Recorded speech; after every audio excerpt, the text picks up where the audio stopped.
as a lifelong author, I have often drawn inspiration for the more chilling of my tales from my own experiences as a young man living in Louisiana after the Civil War. Oh, but the story of Ezekiel Halloway, that I have not dared tell before now. In October of 1879, Zeke was unmarried and ever the dreamer. Years spent in orphanages had taught him nothing if not self-reliance. But the endless struggle to find employment increasingly took him beyond the outskirts of New Orleans itself, even into the surrounding unfamiliar countryside. So it was that on this particular cold and dreary afternoon, he found himself at a rather remote and mournful estate, inquiring about the position of assistant caretaker.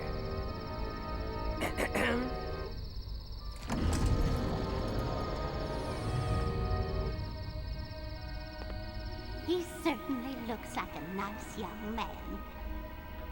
Young beggar, more likely by the looks of him. Aye, beggar or not, we ain't in no position to be choosing. Do you think he's ready for something like this? We'll see how it holds up under fire soon enough, I reckon. Enough already. Let us introduce ourselves. Ah! Aye, that's gonna leave a mark. Hurry now. She will be expecting him.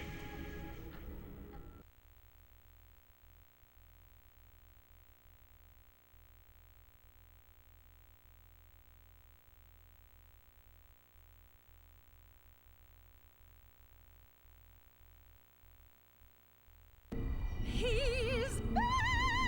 I hope he's feeling better. I told you he'd be on his feet again in no time. Come. We have done our part for now. She is on her way. Awakened now from troubled sleep, you find yourself where shadows creep. The mansion hides its history, but solve you will this mystery, and find the truth that's buried deep beneath these halls where spirits weep. Oh, I, child, am Madame Leota, speaker of the spirit world, medium of the mysterious, and seer of things unseen. I know why you're here, even better than you do yourself. Assistant caretaker it is, and you are Ezekiel, but you prefer Zeke. We couldn't just have the newspaper ad read, "Wanted, brave soul to rid haunted mansion of evil spirits," now could we? If we had, you wouldn't be here now, and the fate of this house and all who dwell within it would be sealed forever. This house was once home to many friendly ghosts, but a powerful, evil man named Atticus Thorne has taken over the estate, corrupting the memories of many of the ghosts and turning others into evil spirits to serve his will. Our beloved mansion has become a dark and foreboding place, and we are now Thorne's prisoners, locked within it. But our hope lies with you, Zeke. We need your help to defeat this evil and to rescue our ghostly friends. An ancient artifact will aid us in this effort, a sacred lantern known as the Beacon of Souls.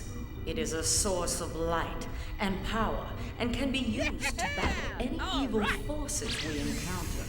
Unfortunately, Thorne will also be using his dark magic to try and stop us. He'll be creating magical barriers throughout the mansion and twisting the very rooms themselves until we can turn on the lights and undo his spells. While not all of our foes fear the light, it will weaken the lesser evil spirits and force them into hiding. Once found, these shriveled souls can be chased from their hiding places and drawn into the beacon. Here, the soul's corruption will slowly be reversed, returning them to their good and former selves. As the good power of these souls increases in the beacon, their energy will enable us to break down the magical barriers that Thorne has erected. Then, we may gain access to more areas of the mansion. But there is more I have to tell. The primary source of the beacon's power lies in the 6 sacred gems that adorn it. They are called soul gems. Now, to keep them out of Thorn's hands, I had my ghostly friends hide 5 of them somewhere in the mansion. And the beacon still has 1 soul gem in place. This allows it to function, but very weakly. All right. So we must find the other 5 to restore its power completely. I'm sorry if you find this confusing, Zeke, but I'm afraid we have little time and much to do.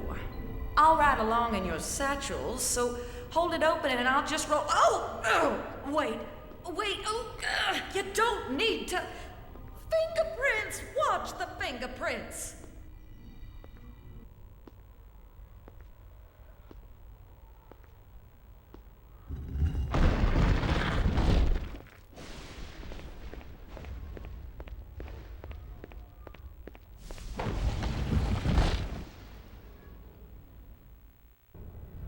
The light switch is over there. Use the activate button on the switch to light up the room.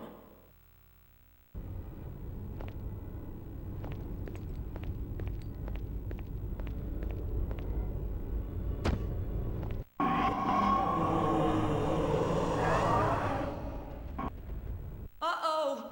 Fight off these evil spirits with a rapid shot by pressing the fire button. To attack a specific enemy, hold down the lock-on button.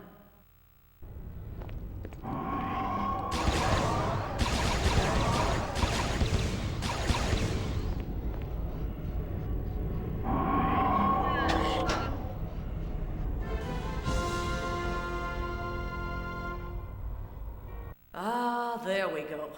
Now that the lights are on, you'll be less afraid, and your bravery measure will reflect this.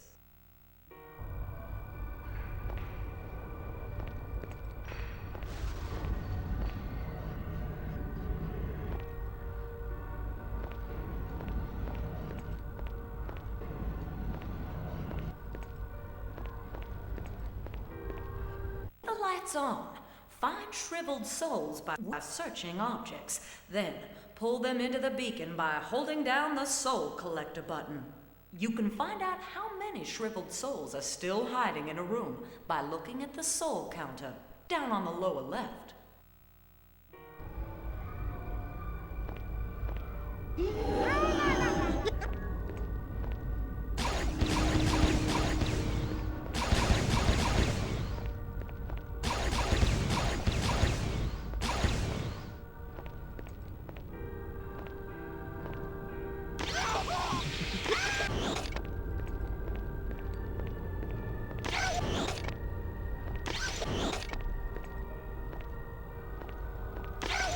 More than 1 shriveled soul at a time into the beacon?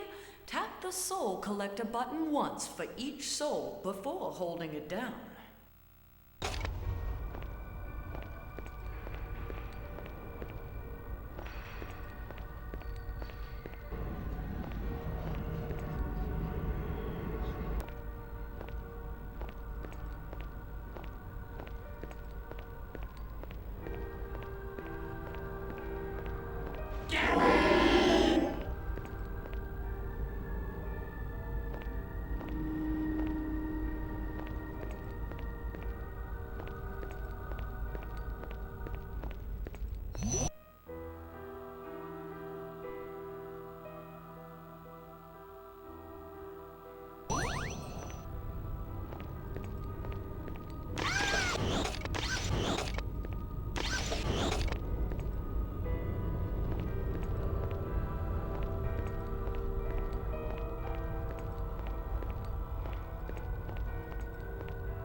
Congratulations! You found part of an occult death certificate. Collect all the pieces and take them to the proper friendly ghost to earn a reward.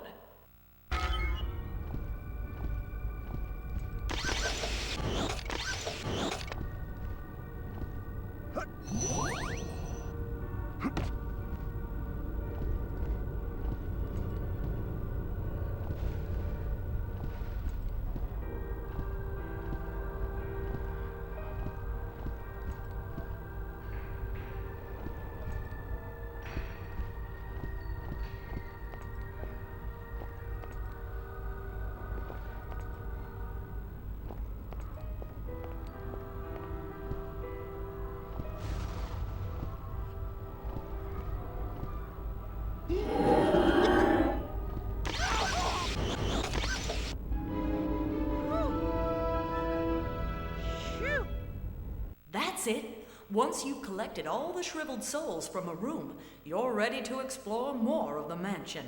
Press activate to open the door.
As we travel through each room in the mansion, the energy of souls long past still lingers.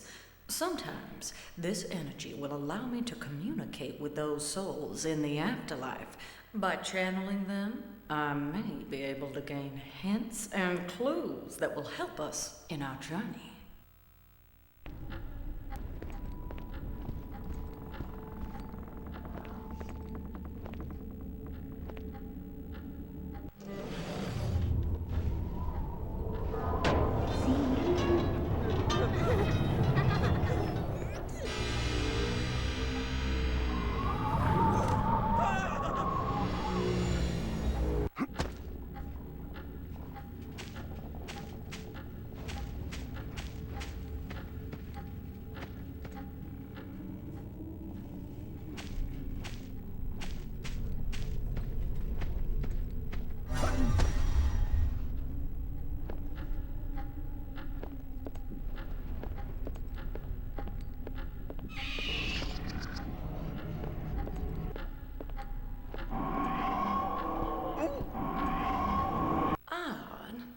This strange device looks like something the Order of Shadows would use, but I don't see how to activate it. Perhaps we'll find a way later.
This will save you time later.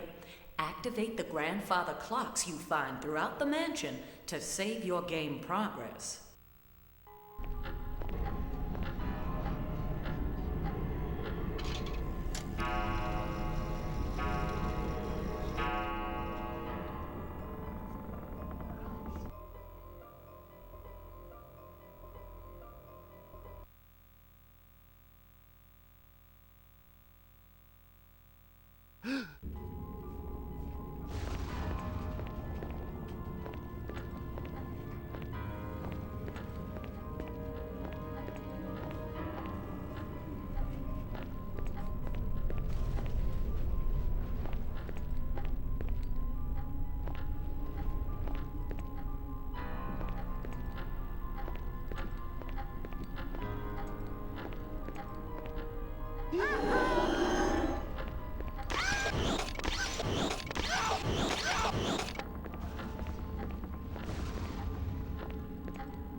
One slip and I'm a goner! Oh, guess it's too late!